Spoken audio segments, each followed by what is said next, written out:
Joining us now from Bristol is Tony Gosling, a historian and investigative journalist. For more on the story, good evening to you, Tony. Good to check in with you. Hope you're safe and doing well out there in Bristol. Your thoughts on Hamas slamming Netanyahu first, being given a platform to try to justify his campaign of genocide in Gaza, and the fact that he is so bold to get up there and actually try to. Isn't it interesting how we're seeing now in our parliaments, we've had it in Canada and here in the UK, actual Nazis being given rounds of applause and the opportunity to speak to parliamentarians. We had the former SS Nazi over in Canada, and we have the Azov Battalion, which is a pro-Hitler, pro-Nazi group from the Ukraine. Well, they're not even neo-Nazis; they're pro-Nazis. They support the Nazis, in the British Parliament, entertained by Boris Johnson and others. So, it's not surprising, is it, to have somebody of a war criminal like Netanyahu actually getting access to speak to these. It's good to see, though, quite a few of the US lawmakers actually not attending. But I suppose people like Hamas must be rather pleased to see that Netanyahu's out of the country. And it might even be that there are things going on at home that he wouldn't approve of, such as Israeli Defense Force officers getting together to try to maneuver around him, because they are definitely trying to slow this war down. They want to bring it to some sort of conclusion, and they're being stopped doing that by Netanyahu. But the most interesting thing is still to come in the United States with Netanyahu's visit, and that is him going to see the next president, almost certainly Donald Trump. I mean, the idea that anyone else is going to now make it to president, unless there's another successful attempt or a successful attempt in Trump's life between now and the end of the year, he's going to be the president. And of course, Netanyahu wants to have a chat with him. And I wonder at the weekend if what it would be like to be a fly on the wall during that conversation, because one does wonder, as we say here in Britain, who wears the trousers. So is it Trump telling Netanyahu what to do, or Netanyahu telling Trump what to do? And I rather suspect it's the latter. And have you fact-checked anything he said in front of Congress, Tony? He said there was practically no civilian casualties in Rafah, and an immediate fact-check lays out hundreds of cases, a few where the occupation forces themselves admitted to dozens of people being killed. They called it by accident, that tent city a few weeks ago. But it's unbelievable that he has the audacity to stand up there and say that they've been extremely careful, that barely any, I mean, even according to every single independent outside of Gaza media outlet and rights groups that have been covering atrocities in Gaza have said anywhere between 71 to 74% of all the nearly 40,000 fatalities have been civilians, Tony. Look, Netanyahu has what they call chutzpah, doesn't he? This is, like you say, audacity, the cheek of the devil, and this is what we're seeing. We have, for example, now chemical and biological weapons being deployed over in Gaza. So we have toxic chemicals being allowed to enter the water supply that people is then going into their bodies. And we also have the outbreak, or there is polio now circulating over there. So biological and chemical weapons, and apparently nobody is really noticed. And the reason I think why the Western countries have been inviting people like him, war criminals like him, to speak to them in this kind of high security respect. And by the way, the protests have been fantastic by the US population, to see them protesting outside, exactly saying what we are. They want to do a citizen's arrest on him. If Netanyahu is even so much as gets anywhere near members of the public, if he can face them as a democratic leader, which of course he's not, he will be arrested by American citizens. That's what happened over there. So he's insulated in his little ivory tower from all this. I think what's happening is, by the way, as Trump is getting ready to come in, that Netanyahu is trying to keep the war going, because Trump has vowed not to start any new wars. So it may even be that the far right government, Greater Israel government, now going, wants to keep the Gaza war going, even though this is obviously not a war, it's a massacre, because they know that Trump will not start any new wars once he takes over. And so they have to keep the war in Gaza going, the massacre in Gaza going, because they know Trump won't help them. And so, yeah, I mean, in the States and in the UK and in many parts of the West, we've now got this kind of techno surveillance tyranny.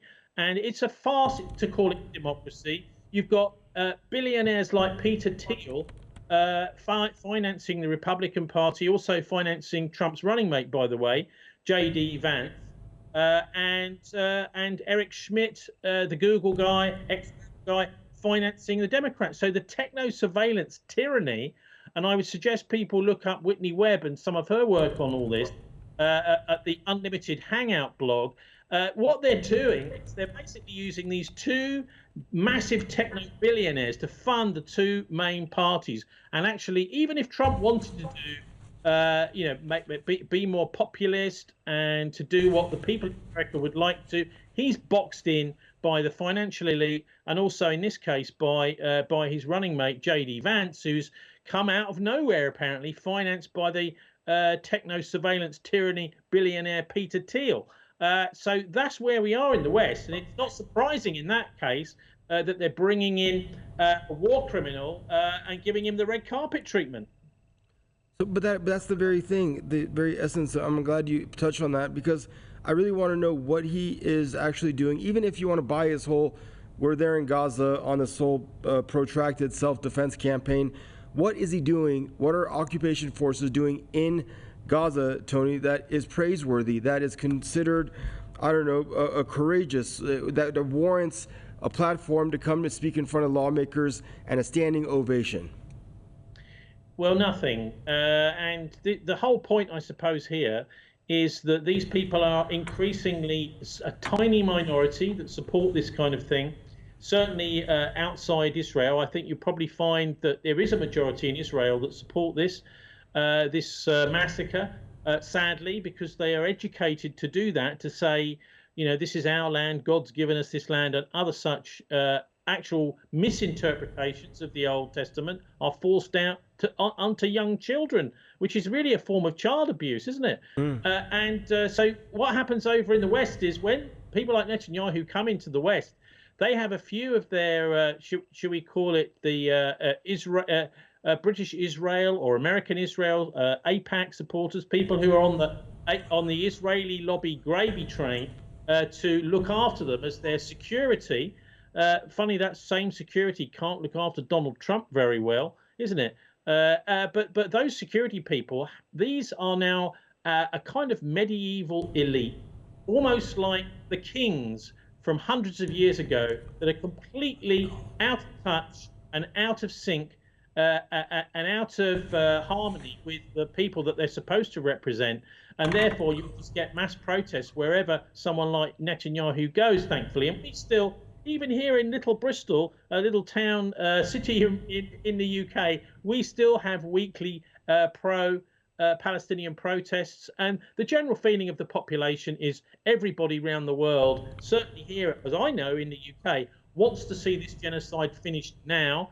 There are a bunch of elite that are not really representing ordinary people at all, that wants it to continue. And I would suggest that the actual aim here is to, or what Netanyahu's trying to do, is not only keep himself out of jail, but to actually start a religious war, which could expand into a World War III. Because it's the only way, it seems, that he can, as the global mafia don of organized crime, keep himself out of jail.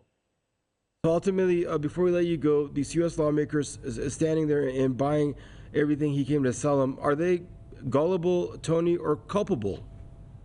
Well, they're both, but you see, there's also a growing skepticism. I think it's quite clear in the United States that there is a dislike.